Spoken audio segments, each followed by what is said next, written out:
Cyber attack भी हमने देखा, साइबर अटैक हो रखा है ईरान के ऊपर और वहां पूरा भी इंटरनेट शटडाउन है, एडवाइजरी जारी कर दी गई है। और इजराइल में भी जो है अभी स्थिति बिल्कुल वहां पर एक रेड अलर्ट जारी कर दिया गया है और मुझे लगता है कि अपना आयरन डोम तो एक्टिव। ठीक है अंशु जी, इस पहलू को हम और बेहतर तरीके से समझने की कोशिश करेंगे, आप हमारे साथ बने रहिए। लेकिन बड़ी जानकारी जो आ रही है वो दर्शकों को पहले बताने जानकारी मिल रही है। ईरानी मीडिया ने दावा किया है कि मसूद पेजेश्कियान बिल्कुल सुरक्षित हैं। जो राष्ट्रपति हैं जिनके ठिकाने पर उनके प्रेसिडेंशियल बिल्डिंग पर अटैक किया गया था, तो राष्ट्रपति मसूद पेजेश्कियान की सुरक्षित होने की जानकारी मिल रही है, यानी उन्हें कोई नुकसान नहीं पहुंचा है, ये ईरानी मीडिया रिपोर्ट कर रहा है। क्योंकि आपको बताएं कि प्रेसिडेंशियल बिल्डिंग को भी निशाना बनाया गया था और अब जानकारी मिल रही है कि राष्ट्रपति मसूद पेजेश्कियान बिल्कुल सुरक्षित है। ईरानी मीडिया ये रिपोर्ट कर रही है। ये बड़ी खबर इस वक्त एक और ब्रेकिंग न्यूज है। इस वक्त एक और बड़ी खबर मिल रही है। तख्ता पलट के बाद ईरान की जनता के हाथ में कमान सौंप दूंगा, ये डोनाल्ड ट्रंप ने कहा है।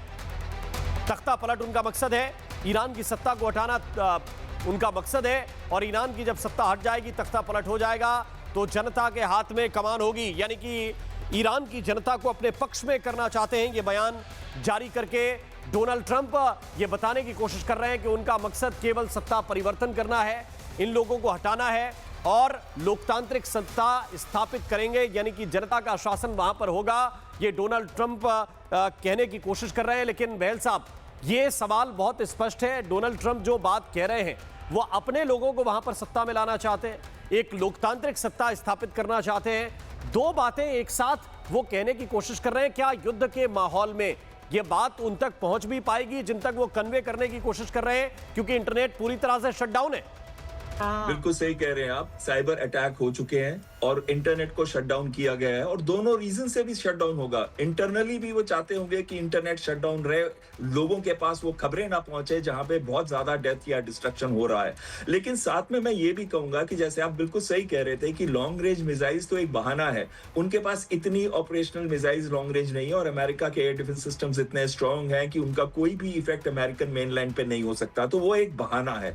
दूसरी चीज जो है कि अमेरिका के अंदर इस समय पॉपुलैरिटी रेटिंग के अंदर उनकी रेटिंग 36 से 38% तक गिर चुकी है।